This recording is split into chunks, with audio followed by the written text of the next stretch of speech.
I'm John Batchelor. My professionals are here. Thaddeus McCotter, WJR. David Drucker, Washington Examiner in Washington. John Fund of the National Review Online. I announced the shock of those of you who are out there feeling chilly tonight. It's snowing in Calgary. That's how late into the summer it is. Gentlemen, Stu Rothenberg reporting in Roll Call within these last days, this morning, Blog Monday. Welcome back, Congress. Pointed to a wave for the Republican Party in the Senate, at least 7, 8, or more. Now, I could run through this list. 3 of them are give-me's, Montana, South Dakota, and West Virginia. And then 3 more showing the polls opening. That's McConnell in Kentucky, and Cotton in Arkansas, and Landrieu and her opponents. But this is not just about polls. It's about a wave. David, I start with you. I had thought there was no wave this year. It was a mixed bag, and we were going to get through this with just incremental changes in the House and no trend in the Senate. Do you see a change? Well, I'm still skeptical about a wave, and let's be clear. Stu was talking about the Senate. He was not forecasting a broad two-chamber wave.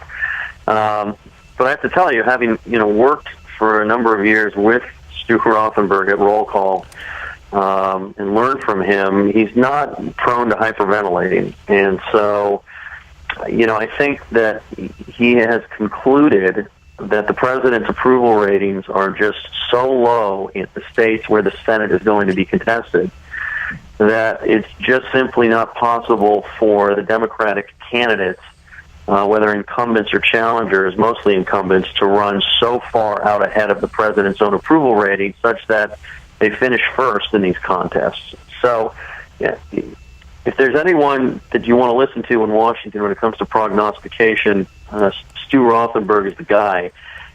My gut still, though, wants to see these races develop more. I want to see more separation between the Republican candidates and the Democratic candidates in these individual races before I start to feel as though it could be that good of a day for Republicans as Stu Rothenberg thinks. I do think that winning the Senate is possible. I don't think yet it's a lock. But clearly, right out of Labor Day here, it looks pretty good for Senate Republicans. At least it doesn't look bad.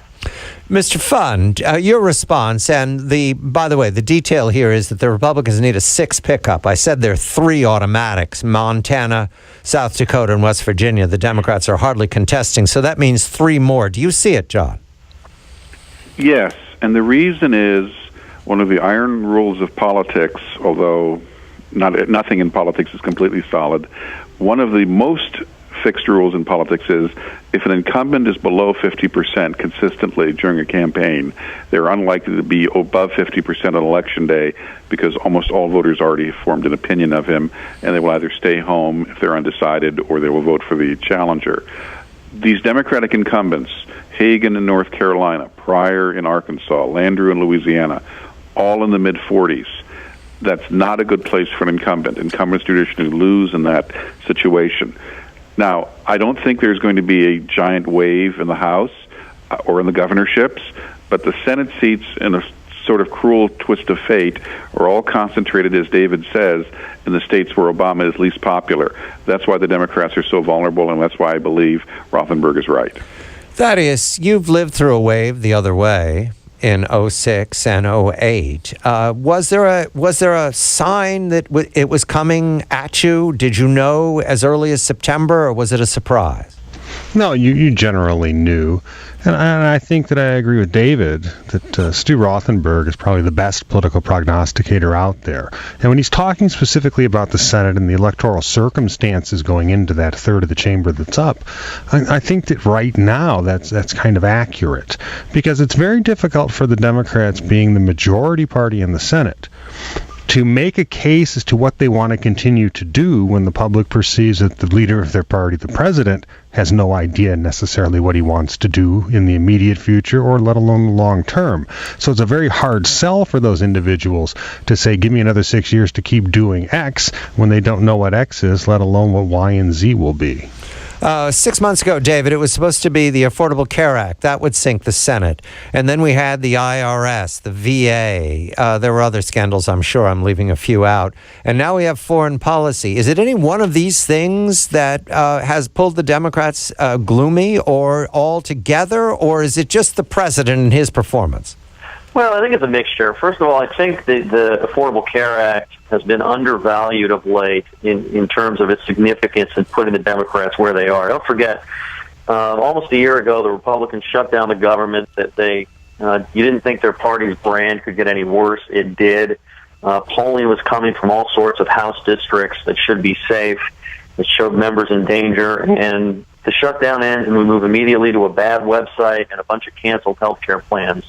And that basically set things right and put it right back where they were before the shutdown, just about. So the Affordable Care Act, because this was an implementation year, it deserves, I think, much more credit, at least in a lot of these contested Senate races, for putting Republicans in the driver's seat. And then you have everything else, and to cap it off, just a lot of disenchantment with the president's leadership, with the president's agenda, and foreign policy now really exposing him in their eyes as somebody who is not in control of events, or at least is not steering the country through these events.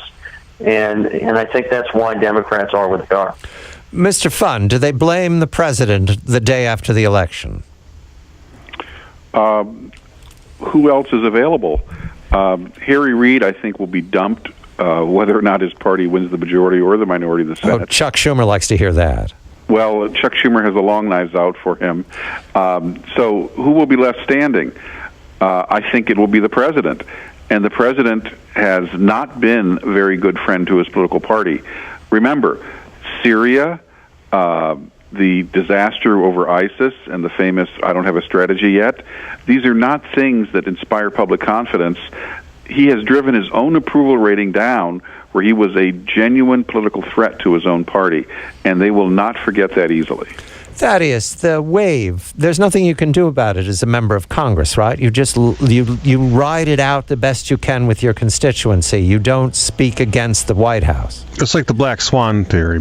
If you don't know that a wave is possible and do everything you can from day one before you even see a ripple, then you're done. You have to just continue to do your job and hope for the best. Sometimes circumstances will cost you your seat outside your control, and other times you can work hard enough that despite a wave, you may put your snorkel on and continue to swim upstream and survive. Thaddeus McCotter, WJR, John Fund, the National Review Online, David Drucker of Washington Examiner. I'm John Batchelor, and it is snowing in Calgary. This is The John Batchelor Show.